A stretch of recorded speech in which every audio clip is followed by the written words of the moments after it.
আলহামদুলিল্লাহ, আমার মেয়ের আজ ৩ বছর পূরণ হলো। আজ বলতে সেপ্টেম্বরের ২১ তারিখে। আল্লাহর কাছে লাখ লাখ শুকরিয়া যেন ও এরকম সুস্থ সবল থাকে সারা জীবন। ওর জন্য সবাই দোয়া করবেন। তো হ্যালো গাইস, সবাই কেমন আছেন? আজকে চলে আসছি আমার মেয়ের ছোট্ট একটা বার্থডে পার্টি নিয়ে। তো ছোট্ট মানুষ, ওরা তো এখনই এই জন্মদিন এইসব তো এখনকার আনন্দ করার সময়। যেমন ধরেন আমরা এখন বড় হয়ে গেছি, আমাদের সংসার হইছে। মেয়ে মানুষ কখন বিয়ে হয় না হয় এটা তো আল্লাহর হাতে, ঠিক না? ওদের আনন্দটা তো এখনই। মেয়ে মানুষ হুট করেই বড় হয়ে যায়, হুট করেই বেড়ে যায়। তো আমার মেয়ের আলহামদুলিল্লাহ ৩ বছর শেষ হলো। এই ৩ বছর কিভাবে কাটলো আমি নিজেও জানি না। এর ভিতরে অনেক মানুষের অনেক কথা, অনেক কিছুই সহ্য করছি। আমার ছেলে-মেয়ের মুখের দিকে তাকাইয়া বা ওদের নিয়ে সময় চলে গেছে, তাই জন্য আর ওদের ওই মানুষগুলার কথা আর মাথায় আসে নাই। আমি সবকিছুই একা একা করতে পছন্দ করি। আমি মনে করি একটা কাজ একা একা করলে গুছগাছভাবে হয় আর অনেক তাড়াতাড়ি হয়। তো আমার মেয়ের বার্থডে, সেই অনুযায়ী আমি কিছুদিন ধরে ঘর গোছানোর জন্য একটু ট্রাই করতেছিলাম। আর মেয়েরা তো সংসারের বিষয়ে একটু বেশি চিন্তাশীল, যে ঘরটা কিভাবে সুন্দর লাগবে, কিভাবে সাজালে ভালো লাগবে।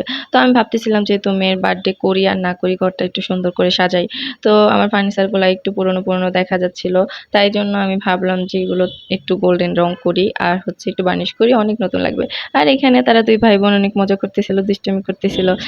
আমি কাজের ফাঁকে ফাঁকে ওদের খাওয়াচ্ছিলাম, গোসল করাচ্ছিলাম। যেহেতু সারাদিন ওর বাবা থাকে না বাসায়, আমরা ৩ জনই বাসায় থাকি একা।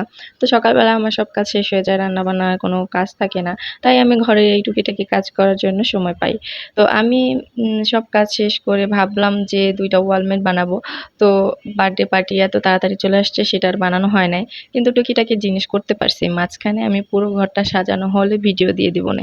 আর এখানে আপনাদের ছোট্ট একটা জিনিস শিখাইয়ে দিই। যেমন ধরেন আপনারা তো সবাই কম বেশি লক্ষ্মীর ঘর বলেন বা ব্যাংক বলেন, এতে টাকা জমান। তো আমিও এরকমের টাকা জমাই। প্রতি বছর আমি ২ টা কি বড় একটা ব্যাংক ভাঙি। তো এইবার আমি এরকম লম্বা ২ টা ব্যাংক কিনছিলাম। তো ব্যাংক কেনার পর ভাবলাম যে এই ব্যাংকটা দিয়ে কেননা ফুলের টব বানানো যায়। তো তারপর আমি এটার ভিতরে এইভাবেই ফুল রাখছিলাম এতদিন। তো তারপরে আবার এই ফুলের টবটা ভাবলাম যে সবাই যেহেতু আসবে, মানে মানুষ অনেকেই দেখলে বুঝতে পারবে যে এটা ফুলের টব না, এটা ব্যাংক। কিন্তু যখন রং করা হবে তখন তো আর বুঝতে পারবে না কেউ যে এটা একটা ব্যাংক ছিল। তারপর আমি এটাকে একটু আর্ট করতেছিলাম, আর্ট করে এটারে সাজাইছিলাম। তো সাজানো হয়ে গেলে তারপরে এটার লুকটা অন্যরকম লাগতেছিল। কিন্তু এইটা আমরা আছি না, সবাই মাঝখান থেকে ভেঙে ফেলি, যার কারণে এটা আর কোনো কাজেই আসে না। তা আমি এই ব্যাংকগুলার সবগুলাই মাথা, মানে উপরের মাথার যে বল্টুর মতো থাকে ওইটুকু আমি ভাঙে ফেলছি শুধু। আর পুরোটুকু আমি কাজে লাগাইছি। এখানে আপনারা চাইলে এই যে ফাঁকাটুকু আছে এখানে আপনারা ক্লে দিয়ে আটকায় দিতে পারেন। আমি আবার এই ঝামেলাটুকু করি নাই। শুধু ওইটা একদিকে ঘুরাইয়া রাখলেও দেখা যায় না, আর দেখা গেলেও কোনো প্রবলেম নাই। তারপর আমি ঘর-টর গুছগাছ করে তারপরে আমি রান্না-বান্না করতে গেছিলাম। যেহেতু রান্না করতে সময় লাগবে প্রায় ৩০ জনের মতো। মানে আশেপাশে টুকিটাকি মানুষজনদের বললেও অনেক হয়ে যায়। বাচ্চারাই হচ্ছে মেইন, ওদের জন্যই এইসব করা আরকি। তো আমি রান্নাবান্না প্রায় শেষ করে ফেলছিলাম। রান্নাবান্না শেষ করার পর আমি ঘরটা গুছাইতে নিছি। সেখানে আমি বেলুনগুলারে সবগুলো ফুলাইয়া নিচ্ছিলাম। আর আমার এই চেলাপেলাগুলা তো আমার সাথে ছিলই। এগুলা না থাকলে তো কোনো কাজই সম্পূর্ণ হয় না। আমি ফুলাই আর তারা ফাটায়। তারপর অনেকগুলো বেলুনে শর্ট পড়ছিল, পরে সেগুলো আইনা লাগাইছিলাম। এগুলো আর ভিডিও করা হয় নাই। তো এখানে আমি পুরো ঘরটা সাজানোর পরে একটা মানে হোম ট্যুরের মতো দিয়ে দিলাম। তো আপনারা এখানে পুরো ভিডিওটাই দেখলে বুঝতে পারবেন যে এখানে আমি সকাল থেকে মানে টুকিটাকি অনেক কাজ করতেছিলাম। মানে সকাল থেকে আমি একটুও বসি নাই। গোসল করছি সব রান্নাবান্না শেষে সন্ধ্যার দিকে।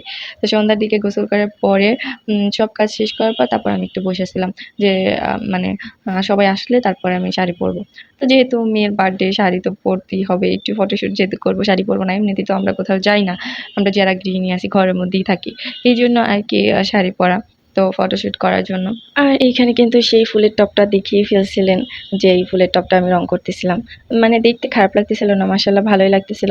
তো আমি কাছ থেকে ভিডিও করি না, যার কারণে বোঝা যাচ্ছে না। নেক্সট টাইম আমি একটা ভিডিও দিয়ে দিবনে। আর ওই যে ফার্স্ট টাইমে বললাম যে একা একা কাজ করলে কাজটা অনেক গুছগাছ হয়, তাড়াতাড়ি শেষ হয়ে যায়। আসলেই সেটা। দেখবেন অনেকে যখন কাজে হাত দেয় তখন একেকজন একেক রকমের জানে। সবাই ভালো কাজ জানে, কিন্তু দেখবেন সবাই টিপস নিতে গেলে সেই কাজটা কিন্তু ভালো মতো হয় না। আর অবস্থা বেশি হয়। আর এইখানে আমার মেয়ের একটা জামা, এই জামাটা হচ্ছে যে আমি নিজেই কাস্টমাইজ করছি। আমার নিজেই ডিজাইন করে বানানো। আমি হাতে সময় ছিল না, যার কারণে নিজে বানাই নাই। আর নয়তো আমার যদি সেলাই মেশিন থাকতো আমি নিজেই বানাইতাম। আমি শুধু টেইলর্সকে ডিজাইনটা আইকা দিয়ে আসছি। আসছে, উনি বানাই দিয়েছে। আর বাসায় এসে সব ওই ফুলগুলা আমি নিজের হাতে লাগাইছি আর গলার ডিজাইনগুলা করছি, এই আর কি আর বলবো বলেন। জামা একটা জন্মদিনের জন্য অর্ডার করতে চাইছি অনলাইনে, সেম এই ড্রেসটার মতোই, কিন্তু ওইটা একটু স্কার্ট টাইপের। তো আমার মেয়ে যেহেতু মেয়ে মানুষ ছোটবেলা থেকে একটু তাড়াতাড়ি বড় হয়ে যায়, তো যার কারণে আমি স্কার্ট এখন একটু কম পারি। ছোটবেলায় অনেক পরাইছি আড়ং থেকে কিনে, কিন্তু এখন স্কার্ট বেশি একটা কিনি না, কারণ ওগুলো ছোট হয়ে যায়, তারপরে বেশি দিন পরতেও পারে না। এর জন্য ফ্রকগুলো কিনে, ওইগুলো হচ্ছে বেশি দিন পরতে পারে। তারপরে ভাবলাম যেই ড্রেসটা আমি পছন্দ করছি অনলাইনে, সেই ড্রেসটার দাম প্রায় 8,000 টাকা। তো আমি ভাবলাম যে এত দাম দিয়ে কিসের জন্য একটা জামা কিনবো, জামাগুলো ছোট হয়ে যাবে। এমনিতেই ছোটবেলায় অনেক জামা কিনছিলাম, জামাগুলো সব ছোট হয়ে গেছে, একটাও ঠিক মতো পরতে পারে না। পরে আমি এই জামাটা তাই প্ল্যান করে কাস্টমাইজ করি।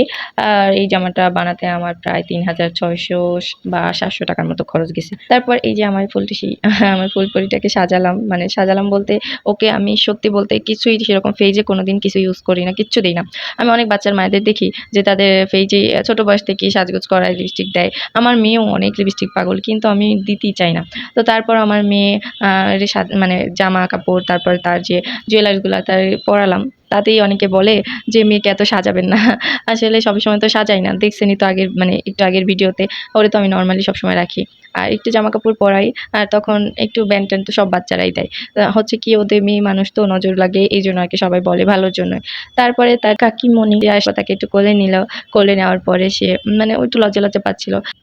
লজ্জা পাওয়াটা স্বাভাবিক, সে শেষ বসে রয়েছে সাইজা, এমনিতেই তার এগুলো পড়লে একটু লজ্জা লাগে। তারপর আর কি আমরা সবাই একটু পোস্ট টোস্ট দিলাম, সবাই একটু ভিডিও ক্লিপ নিলাম। তারপরে অনেকক্ষণ বসে থাকলাম, থাকার পরে আমরা কেক কাটার জন্য গেলাম। কেকের মানে ক্রিমগুলো উঠে উঠে খাচ্ছিল। তো আমি বলতেছিলাম যে কেকটা তো তোমারই, কেক তো মানে আর তুমি ছাড়া কেউ খাবে না, তো কেকটা এরকম করে না খাইলেও হবে। তারপরে ওরে যখন কেটে দিলাম তখন বলতেছে মা আর খাবো না। মানে ও বাচ্চাদের হচ্ছে কি ভালো জিনিসটা নষ্ট করতে কিন্তু বেশি ভালো লাগে। ওরা যখন দিবেন আলাদা করে তখন আর সেটা সে খাবে না। তারপরে আমাদের কেক টেক কাটা শেষ হওয়ার পরে সবাই মিলে এখানে খেতে বসে গেছে। খাওয়া দাওয়া হয়ে গেছে। আপনারা আবার ভাইবেন না যে আমরা এখানে গোল্ডের প্রমোশনের ভিডিও করতেছি। যাই হোক, আমি একটু এখানে মজা নিলাম। আলহামদুলিল্লাহ সব ঠিকঠাক মতো হয়েছিল। মানে একে একে রান্না করতেছিলাম, ভাবতেছিলাম আল্লাহ ঠিক হবে তো, ঠিক হবে তো, সব যেন পারফেক্ট হয়। আমার আবার সমস্যা আছে, কোনো রান্না করলে হয় লবণ বেশি হয়, না লবণ কম হয়, বা অন্য কিছু দিতে ভুল হয়। এমনি মোটামুটি পারফেক্ট হয়েছিল। আর তারপরে কি আলহামদুলিল্লাহ সব পারফেক্ট ভাবে হয়েছে। আর এখানে আপনারা সবাই আমার মেয়ের জন্য দোয়া করবেন, ও যেন সুস্থ থাকে, সবল থাকে। সবাই দোয়া করবেন ওর জন্য বেশি বেশি করে। আল্লাহ তো আছে উপরে, আল্লাহ ওর না ওর সহায় আছেন।